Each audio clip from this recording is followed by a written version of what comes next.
I have been running my whole life. That is the plain truth of it, and I learned early not to dress it up. My wolf is not a creature of thrones, feasting halls. He is a creature of distance, of frozen roads and the smell of coming snow, particular silence that lives just ahead of where you are standing.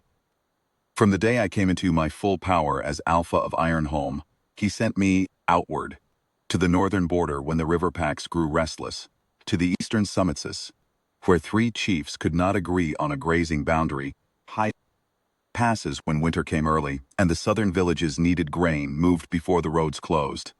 I went.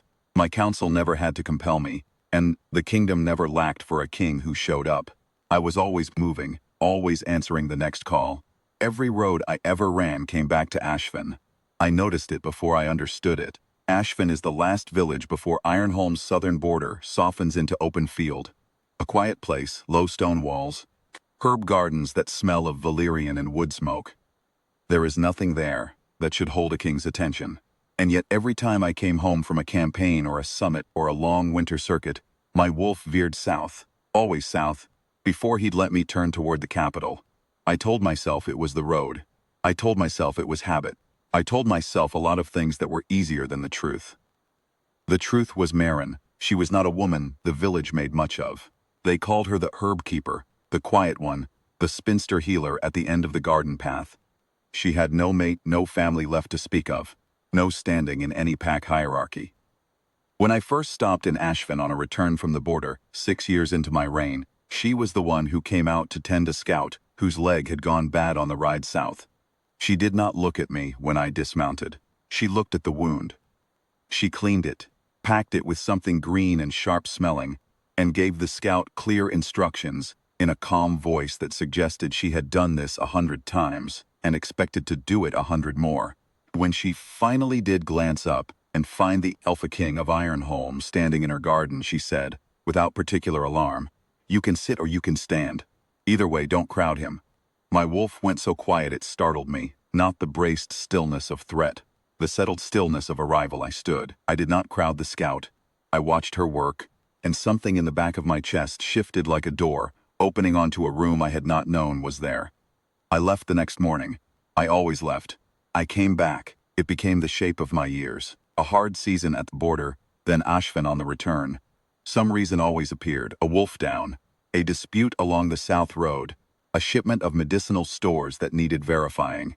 My wolf manufactured them when they did not present themselves honestly, and I let him. I told myself I was attending to the southern reach. What I was attending to was the sight of Marin moving through her garden in the early light, unhurried.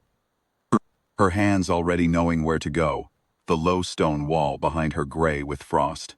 She always had something warm ready when I appeared at the gate, not because she'd been watching for me, but because she was the kind of person who kept warmth ready in case it was needed. She never asked what the border had looked like. She never asked how long I was staying. She gave me what she gave every creature that came to her gate: steadiness, and a cup of something that tasted of pine resin and actually worked. I told her once, in my 3rd year of returning, that her remedies were better than the capital's physicians, she said. The capital's physicians are trying to impress someone. I laughed. My wolf pressed against my ribs like a large animal leaning into a fence. I still left in the morning. There were years I stayed longer. A week once, 2 weeks another time, when the southern road was iced over, and I had a reasonable excuse. I helped her restake the garden against a late storm. I carried what needed carrying. I said very little, and she said very little, and my wolf was calmer in those 2 weeks than he had been in the 10 years prior. When the road cleared, I rode north with the particular weight of a man who is making a mistake and knows it and rides on anyway. I had a kingdom. I had councils and summits, and 100 moving pieces that needed a king who kept moving. I told myself Marin would be there when I returned, that there was no hurry. I told myself that for 7 years. Then, on a cold morning in the first week of a hard autumn, I came south on the Ashfin road, and the garden was empty. The wood smoke had been out for a day at least. The herb bundles over the door were gone. I dismounted at the gate and stood in the cold, with a stillness I had never felt before.